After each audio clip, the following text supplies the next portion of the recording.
ببینید در مورد تاچ پنل اینترا چیزی که میخوایم در موردش توضیح بدیم نحوه عمل کرده و نحوه استفاده کاربر از این تاچ پنل هست. خب این یک تاچ پنل 10 اینچ تولید ترکیه است.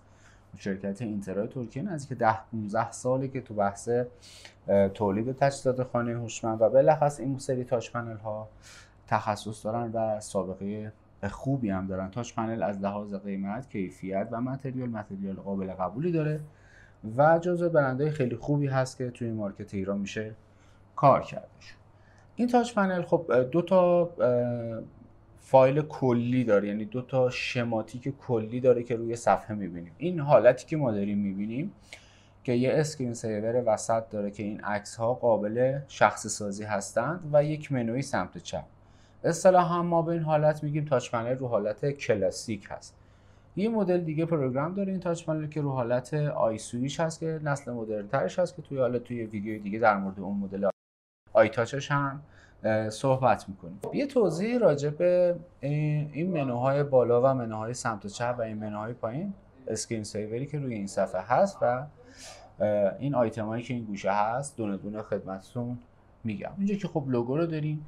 یک قسمت مربوط به تاریخ، زمان و وضعیت آب و هوا هست. همونطور که میبینید الان 25 ژوئیه 2024 روز پنجشنبه ساعت 11:50 است. هوای اصفهان رو داره به ما نشون میده و ریل هم هست، از یک وبسایت داره به روز رسانی میشه.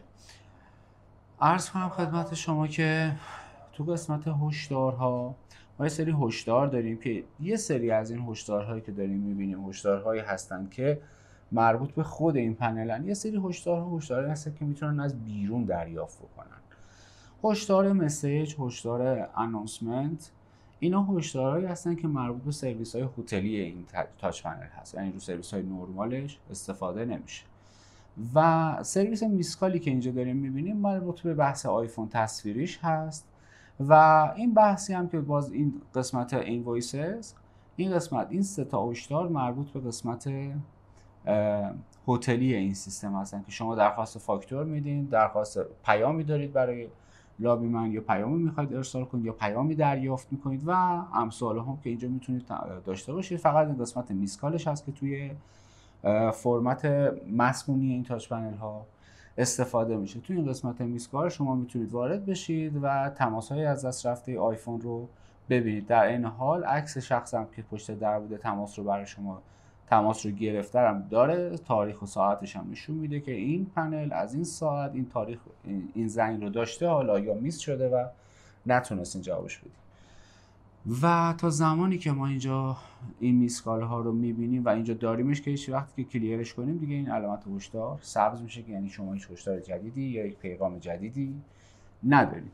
در این حال این تاچ پنل قابلیت این رو داره که به سامانه اعلام حریق ساختمان متصل بشه. میتونه سیستم هشدار نشتی آب داشته باشه که توی خود پنل میشه از طریق اون گیرنده هایی که حالا توی پروژه کار میشه، حالا سنسور نشت آب، سنسور نشت گاز یا هر چی که هست، اینا به صورت هشدار اینجا اضافه بشه بر این سازمان و هشدارش رو اضافه بر اون سیستمی که وجود داره این پنل هم اعلام کنه یا از طریق برنامه موبایلش به شخصی که بیرون از خونه است این هشدار رو انتقال بده به صورت نوتیفیکیشن. این فیلد خبرهاش هم هست که خب متاسفانه حالا تو ایران اکثر لینک های خبرگزاری که داره فیلتره و اولا خیلی نمیشه ازش استفاده کرد، ولی خب قیمت روز ارز رو داره نشون میده، قیمت دلار و یورو و امثال هم که متاسفانه میگن فیلدهای خبریش توی ایران اکثرا فیلتر هستن. مشکل از خود این تاچ پنل هم نیست، مشکل از این کمپانی هم نیست. اون لینک ها مربوط به سری لینک های خبرگزاری جهانیه که سایتشون برای ایران دسترسی نداره، یا از سمت ما فیلتر شده یا از سمت اونا دسترسی نداره. میرسیم سراغ منوهای سمت چپ رو حالت کلاسیک. ببینید تو منو، حالا این پروگرامی که هست پروگرام یه پروژه است که روی تاچ پنل برای نمایش لود کردیم که وضعیت دقیقی اتفاقی که از این تاچ پنل داخلی پروژه میفته رو بتونیم ببینیم. ما اینجا مثلا این پروژه که الان اینجاست مربوط به یه ویلا هست که یه فضای داخلی داره و یه فضای بیرونی داره که من اینجا رو کلا دو تیکه کردم، یه فضای ساختمان یه فضای محوطه. داخل فضای ساختمان که میشیم قسمت‌های مختلف رو اینجا می‌بینیم، سالن، آشپزخونه، تیوی، فلان فلان فلان فلان. توی هر ناحیه، مثلا توی سالن ورودی، توی آشپزخونه، توی سالن، تو هر قسمتی که میریم منوهای کنار دست بعدی، یعنی منوی بعدی باز میشه که آیتم هایی که تو اون نقطه وجود دارن و قابلیت کنترلش از طریق این تاچ پنل وجود داره اینجا توی منو نمایش داده میشه. ترتیبش هم معمولا این شکلی است که اول روشنایی، بعد پرده برقی، بعد تهویه و گرمایش و موارد دیگر. حالا این پروژه‌ای که ما اینجا روش لود کردیم پرده برقی نداره، ولی خب روشنایی، تهویه، گرمایش، سرمایش گرمایش رو داره و سیستم موزیک رو هم داره که ما همش رو روی این قسمت سوار کردیم. توی قسمت روشنایی خب میتونید خیلی راحت روشنایی رو به صورت آیتمی کنترل بکنید و به هر سلیقه‌ای که خواستین اینجا میتونید روشنایی ها رو کنترل داشته باشید. توی قسمت تهویه که بریم، این پروژه که من لود کردم 2 تا ناحیه داره. یک قسمت گرمایش کف داره، یه قسمت داکت اسپلیت داره. یعنی سرمایش این پروژه با داکت اسپلیت، گرمایشش با سیستم گرمایش کف. میتونیم اینجا از ترموستات استفاده کنیم برای روشن کردن سیستم گرمایش کف.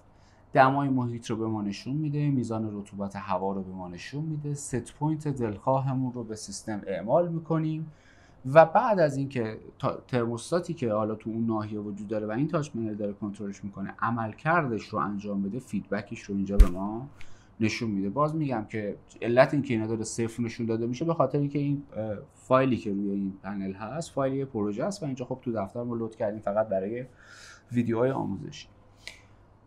ما اینجا میتونیم ترموستات رو روشن کنیم، دما بدیم، وضعیت دما رو ببینیم، میزان رطوبت هوا رو ببینیم و وضعیت فرمانی که به شیر برقی برای کنترل گرمایش کف داده نشون میده. وقتی که شیر برقی فعال بشه اینجا این چراغش زرد میشه. تو قسمت بعدیش منوی کنترل داکت اسپلیت که توسط آی آر امیتر داره تو پروژه کنترل میشه.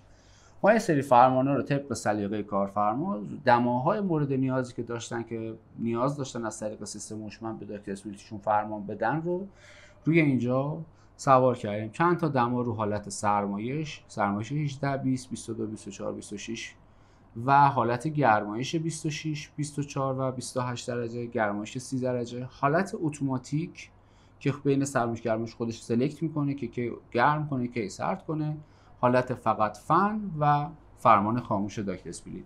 یه فرمان کلی که از اینجا هر کدوم از این دکمه ها رو که فشار بدیم اون دما رو برای سیستم ارسال میکنه و به همین سادگی هر کدوم از این دما ها رو که نیاز داشته باشین فرمانش رو ارسال میکنید و این فرمان روی داکت اسپلیت خواهد نشست.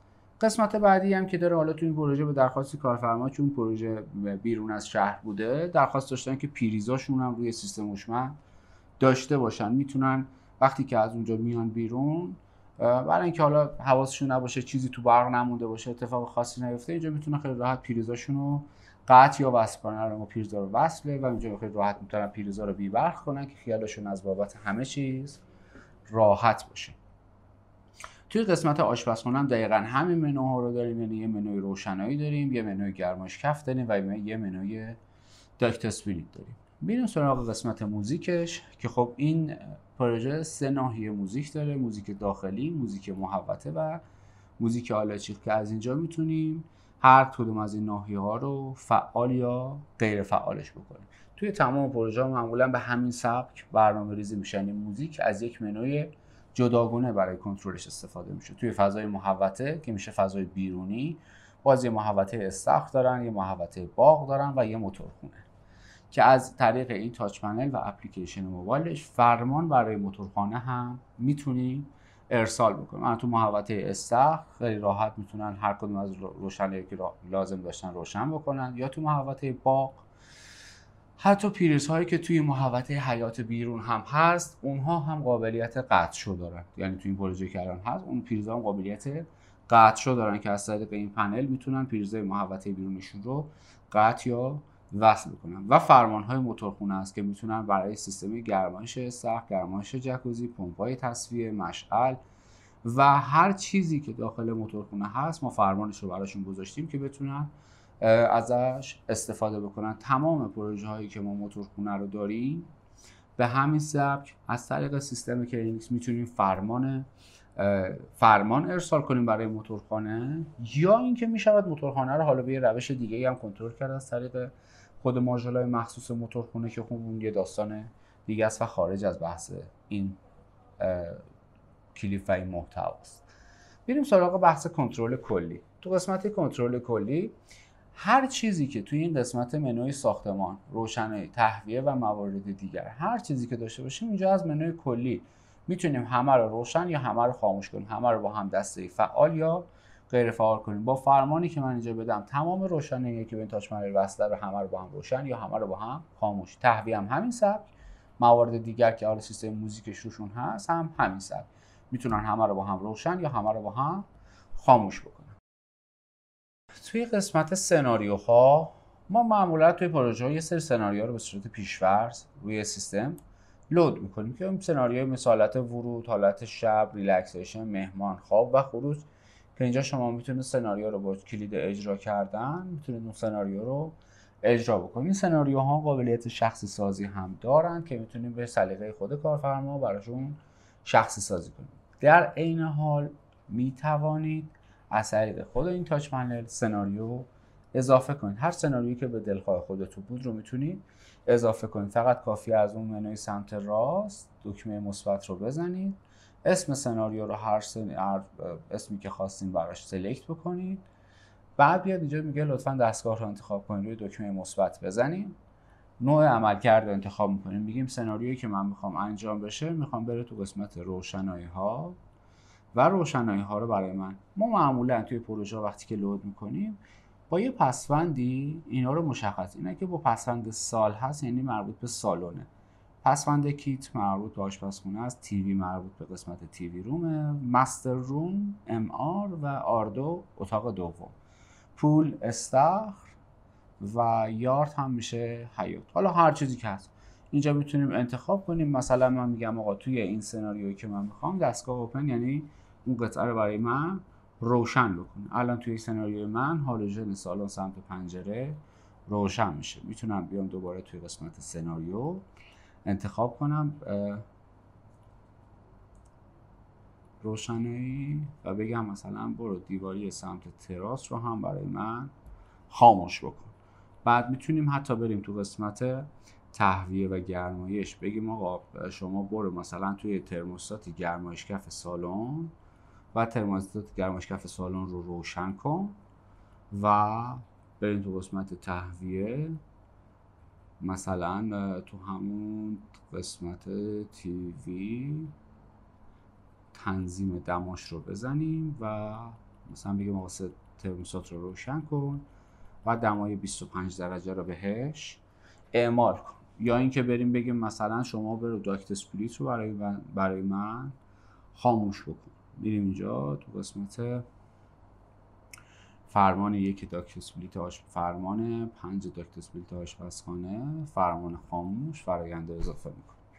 الان با سناریوی ما هالوژن پنجره روشن میشه، دیواری تراس خاموش میشه، گرمایش سالن روشن میشه، ترموستاتش دماش رو 25 ست میشه و داکت اسپلیت آشپزخانه هم خاموش میشه. یه همچین چیزی. حالا این منو میتونه هر چقدر که نیاز دارید بلندتر و کاملتر بشه و کامپلت رو میزنم. الان این سناریو برای ما ایجاد میشه. بعدی منوی آیفون هست که اگر شما از این تاچ پنل و آیفونش استفاده کرده باشید تو قسمت منوی آیفون میتونید ارتباط با پنل آیفون دم در و ارتباط بین واحد داشته باشید. حالا روی این پنل فقط یه اتاق نگهبانی است و یه آیفون دم در و اگر طبقات هم اینجا باشن میتونن به صورت لیست یا از طریق این کیپد میتونید شماره خود اون واحد رو بگیرید و از اون طریق ارتباط بین واحدی رو داشته باشید. دوربین های مداربسته پروژه رو هر چند تا دوربین مداربسته که داشته باشید فکر می‌کنم تا 16 تا دوربین مداربسته رو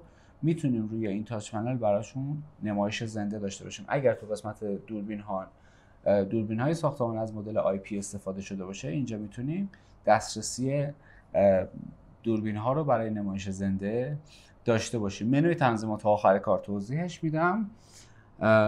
و قسمت زمانبندی برای اینه که شما بخواید یه سری برنامه‌های زماندار مثل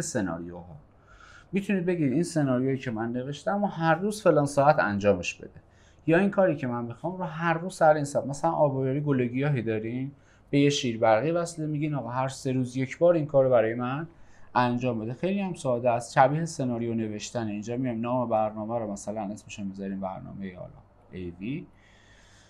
اینجا فرآیند رو انتخاب میکنیم، مثلا میگیم آقا این فرآیند AV مثلا فرآیند مثلا پیریزای فلانجا باشه، یا مثلا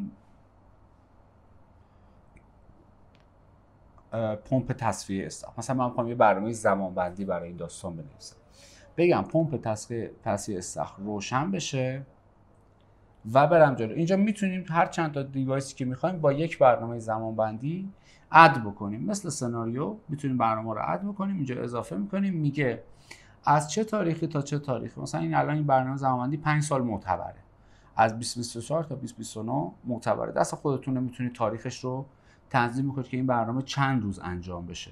یه وقتی شما میخواین 20 روز میری مسافرت، 20 روز انجام بشه. یه وقت نه، یه برنامه مدون دارید، میخواید هر بار که میرید مسافرت این برنامه رو داشته باشید. در اون صورت میانید تاریخ رو بلندترش میکنین و هر بار دیگه نیاز پیدا میشه، حالا تو ادامه بهتون توضیح میدم که میتونید اینو فعال و غیر فعالش بکنید. و اینجا میتونیم یه حالت نوع تکرار هم بذاریم که این کار هفته یک بار، روزی یک بار، ساعتی یک بار، ماهی یک بار یا سالی یک بار اتفاق بیفتد. مثلا من الان میگم آقا این برنامه روز تکرار باشه، هر روز ساعت 12 و 20 دقیقه این کار رو برای ما انجام میده و کامپلیتش میکنیم. الان این سناریویی که من نوشتم برنامه زماندار هر روز طبق ساعت خود تاچ پنل که به روز و آپدیت هست این کار رو سر اون ساعت مورد نظرش انجام میشه. هر وقت هم که بخوایم این کار انجام نشه میایم اینو غیر فعالش میکنیم، حذفش نمیکنیم. میتونیم حالا هر وقت نخوایمش که حذف میشه، هر وقت هم بخوایم میتونیم اینو فقط غیر فعالش کنیم که این مدتی نمیخوایم این کار انجام بشه. دوباره هر وقت نیاز شد برنامه رو فعال میکنیم. همیشه هم میتونیم تو جزئیاتش ببینید که این برنامه به صورت روز تکرار از این تاریخ تا این تاریخ سر این ساعت این کار رو انجام میده. این هم از برنامه زماندار. و قسمت تنظیمات مختصری هست که مربوط به اطلاعات سیستم و کنترل اپلیکیشن موبایلش هست که توی این قسمت تنظیمات از منوی اطلاعات سیستم شما میتونید وضعیت و نسخه نرم افزار رو و آی پی آدرسی که گرفته، اتصال شبکه‌اش که باید برقرار باشه برای اپلیکیشن موبایل، همه اینا رو اینجا ببینید و اطلاعات سرورش هم که خب سرور کلی دستگاه هست. اینجا میتونید اطلاعات کلی نرم افزار رو ببینید. اگر سیستم نیازمند راه اندازی مجدد بود، از اینجا تو قسمت بوت مجدد میتونید سیستم رو یه بار ریستارتش بکنید. از این منوی تنظیمات قسمت کنترل موبایل رو هم داریم. اینجا برای جوین شدن اپلیکیشن موبایل از این منو استفاده میشه که شما میتونید یکی از این یوزرهایی که اینجا هست رو سلکت بکنید. مثلا یوزر 1، حالا پسوردش ما معمولا پسوردش 1 2 3 میذاریم یا هر پسوردی که خودتون بخواید. میتونید پسورد رو بعدا خودتون هم تغییر بدید یا حتی خودتون یوزرش رو انتخاب کنید. ما برای راه اندازی اولیه با یه همچین یوزر پسورد این کار رو انجامش میدیم. یه همچین منوی به شما میده، نمایش جزئیات اتصال رو که میزنید، آی پی آدرس و همه چیز رو اینجا به ما نشون میده. و این QR کد هست که از طریق برنامه گوشی، هم برنامه‌ای که اسمش برنامه اینتررا هست، این برنامه اینتررا رو گوشیتون نصب می‌کنید، یه گزینه مثبت داره، رو گزینه مثبت که می‌زنید QR کد رو انتخاب می‌کنید و این QR رو گوشیتون رو جلوش می‌گیرید. این QR کد روی گوشیتون لود میشه، یه اسم براش انتخاب می‌کنید و کانکت رو می‌زنید و به همین سادگی دستگاه شما متصل میشه و گوشیتون متصل میشه به این تاچ پنل و همه منوها رو به غیر از قسمت آیفون و دوربیناش و همه منوهاش رو تقریبا میتونید از طریق موبایل کنترل بکنید. تو قسمت سایر موارد هم میتونید صدای زنگ آیفونش رو، صدای زنگ درش رو، رینگتونش رو انتخاب بکنید، سطح حجم صدا رو کم و زیادش بکنید.